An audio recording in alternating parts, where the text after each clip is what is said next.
Welcome back to another episode of the Stat Sheet. How y'all doing? You already know it's me, Naji Gray, and I'm with my boy Alex Singleton. And today we are having a very tough debate as to who is the NFL's most valuable player. It's no clear-cut winner right now. It's about eight, nine, 10 guys who I really and honestly could give it to, including a rookie, which some of you might disagree with. But I'll let Alex bring it in as who he thinks should be this year's NFL most valuable player. Yeah, it's a tough race. It's a tough race because most years you have at least one or two guys that are pulling away from the pack. So far this year, everyone's staying the same. Just when you think one has the lead, they have a tough game, like Mahomes and Hurts just faced off, and neither one of them played too great, and they couldn't pull away. They're right back in the pack. Um, man, I had a pick. And the more I look at it, I don't know if it's the right pick. But I think right now, my leading candidate would be Tua, just off his numbers. I think if we're going to have such a congested pack of pretty much quarterbacks, is what the MVP award is. It's quarterbacks.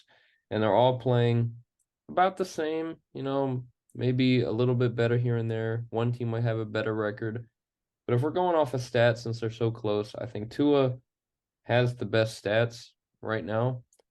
And you can argue Tyreek Hill is carrying the bulk of that load for him with 80 catches, 1,200 yards, and 9 touchdowns.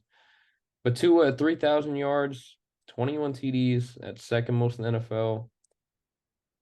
He has 8 picks, but that's less than Hurts and Mahomes. Way less than Josh Allen, who leads the league in touchdowns. Also has 12 picks. Josh Allen is not in the running for me. He just cannot be.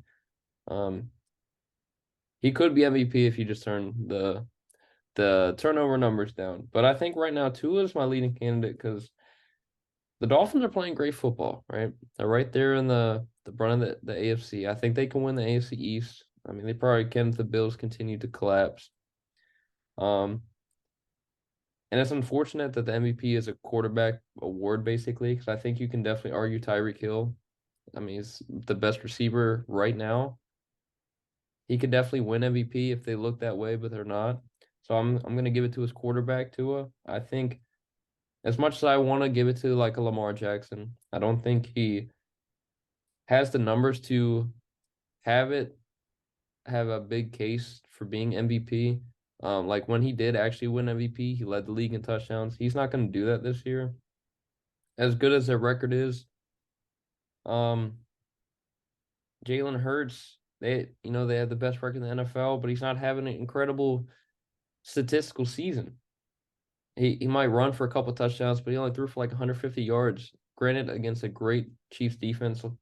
Um, Mahomes is struggling, and honestly, I think C.J. Stroud is definitely in the conversation as a rookie. He's having an incredible year.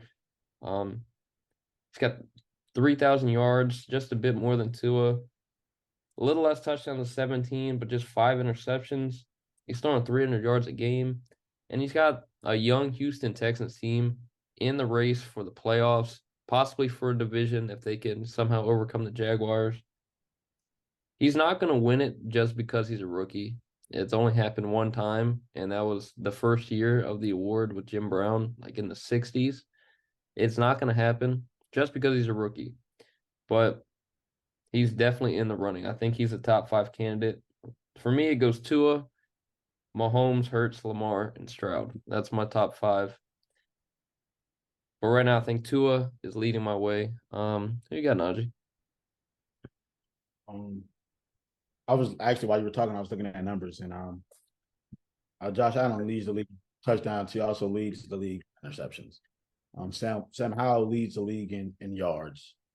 I think that Prescott is second in completion percentage. The only one above him is Purdy by 0.1. And that just goes to show what type of year this really is. And I think Patrick Mahomes probably Sam Howell threw the ball more than anybody. I think Patrick was number 2.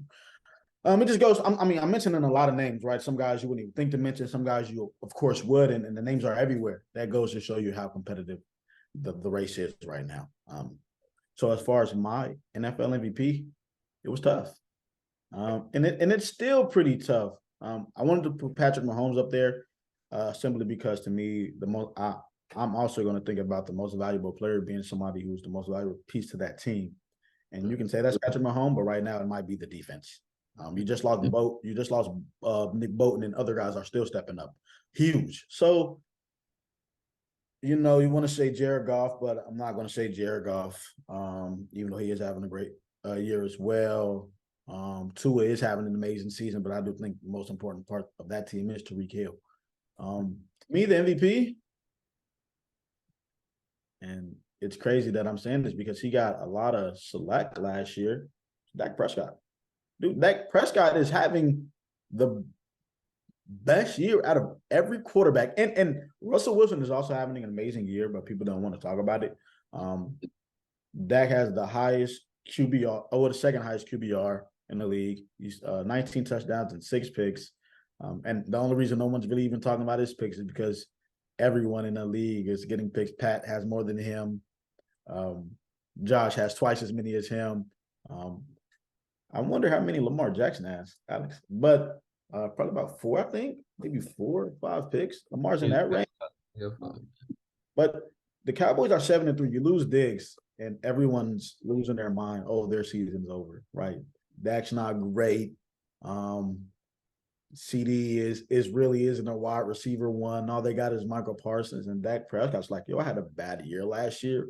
Let's relax. And he's dominating the entire NFC. Now the the Eagles are above them, of course, at 9-1, but I don't think the Eagles really are a 9-1 team. They don't play to me like a 9-1 team. I think that I see a lot of inconsistencies with their team. But I just think as close as the race is, I'll give it to Dak simply because of how consistent he's being and how he's been playing, especially down the stretch as of recently with these huge games. And having the second highest QBR after everyone's saying Dak Prescott's not a franchise QB. He's rose to the occasion, and he's had the most pressure on him since last year. And, well, second most pressure because Russell Wilson, of course. But I got to go Dak Prescott. But my top 5, because I saw you throw some names out there. I like that. I got Dak at my number 1, of course. I got 2 at my number 2. Didn't really want to put him there, but he's up there. I got Lamar Jackson at my number 3. I don't like saying anything positive about the Ravens simply because Alex is a Ravens fan and he's going to cheer it on. We don't like that. But I got him at my number 3. At my number 4, it is Patrick Mahomes. He has 9 picks on the season. Those picks aren't all his fault. I'll say a good 6 of them probably are, 3 of them because guys can hold on to the ball. Even week 1, Kadarius Toney, right, when it slipped through his hands and the Lions got it. So Patrick Mahomes. And then my 5th one, I'd probably add in Jalen Hurts.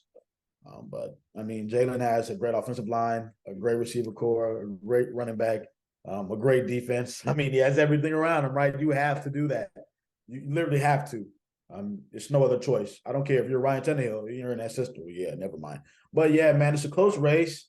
But I got Dak Prescott leading the way, and it can go anywhere, right? I just want to open up eyes to how Dak Prescott has been playing because when he was playing bad, it was always in the news. This is not in the news enough about how great Dak Prescott is currently playing. He's playing on par with every other QB every top tier QB in the NFL and better. So better than Josh Allen, better than Patrick Mahomes. Well, not better than Patrick Mahomes. His receivers are messing him up, but you get the gist of what I'm saying. Dak Prescott is a QB1 and is a franchise QB and an NFL MVP caliber player. And right now he's proving it. Yeah, I can definitely agree with you saying Dak is overcoming a lot. He's faced adversity. A lot of this and that about whether he can be that guy for Dallas. The reason I couldn't put him, as MVP or even in my top 5, I just feel like now you can only play who's on your schedule, right? That's all you can do. You can't make up the schedule as a team, right? But play the Giants as a blowout. Play the Jets without Aaron Rodgers, a blowout. Now they lost to the Cardinals, but it is what it is. NFL happens. Blew out the Patriots. Finally played a good defense in the 49ers. They got blown out. Close game with the Chargers. They pretty much handled the Rams. Lost a close one to the Eagles, another great team. Blew out the Giants again, blew out the Panthers. They've played a lot of bad teams, and I think there's a lot where a lot of his statistics are coming from. It's a lot of just bad defenses, and he's just throwing the ball a lot. And CeeDee Lamb is having a great season. I mean, you talk about Tua having Tyreek. Well, Dak's got CeeDee Lamb, and Lamb is having a career year. Not to the level of Tyreek, but he's definitely having a great season. He's been a top 5 receiver, I think, all year. But Dak's definitely making a good case. I just think there's this gap between the elite levels of quarterbacks that the media's put on the NFL. You know, you got your Mahomes, Hurts, Josh Allen, Lamar, Tua. You got them. I don't think Dak, you can classify him up there yet, and that's why he doesn't get the recognition. Even Russell Wilson has fallen off of that top of the list ever since he went to Denver. CJ Stroud as a rookie is still below. Brock Purdy's having a great year, but he's got a fantastic team around him. But yeah, it's a great race. There's about 8 or 9 guys you could definitely argue. The Dak thing though, right? I know we're bringing up the teams they're playing and the defenses. And that's going to be part of the game. It's what you can do against those teams and those defenses, how you dominate.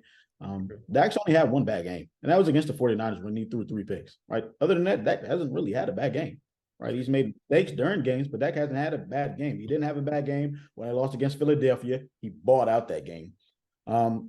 He didn't have a bad game against the Jets, right? And they won by 20, and that's still a great defense. Aaron Rodgers not there, but that does not affect the defense. True. So, the Giants have a good defense. Their offense is just so bad that their defense is always on the field. They're in and out quick, and that defense has to stay on the field. That's wear and tear. They're getting tired. So the Giants don't have a bad defense. They're just in a bad position due to a terrible offense. So, and they played them twice. You beat the Chargers by 3. The Chargers play well when they want to play well because they have the talent, right? Just when they show up. So even New England, you put up 38 against New England. That's a great defense, right? So I mean, we can here, there, everywhere against who they played against, but he has played some great teams, and he himself has underperformed once, in my opinion. He showed up every other time. So I definitely made some valid points. He does have CeeDee Lamb. And a great defense. They have a great defense. They do have a great defense, especially with Michael Parsons. You lost Diggs, but that you can't even tell you lost Diggs because you still probably have the best defense. If not, you definitely got a top 5 defense for sure. And he's in a position where he's supposed to dominate, and he's dominating, and he's under a lot of adversity. And to me, he's just rising to the occasion. And I just, even if you don't win MVP, right, put the respect in Dak Prescott's name because he's doing the damn thing. Yeah, good for him. I mean, I hope he does well. Cowboys, it's not their year, but good luck to him. Hey, it might be the Ravens. We'll find out. We still got a couple more weeks to go before the playoffs. Y'all saw our playoff predictions last week. If you haven't tuned into that video, subscribe to our channel. Turn the post notifications on for more content on football, basketball, and a lot more. But until then, this has been the Stat Sheets, and we'll see you next time.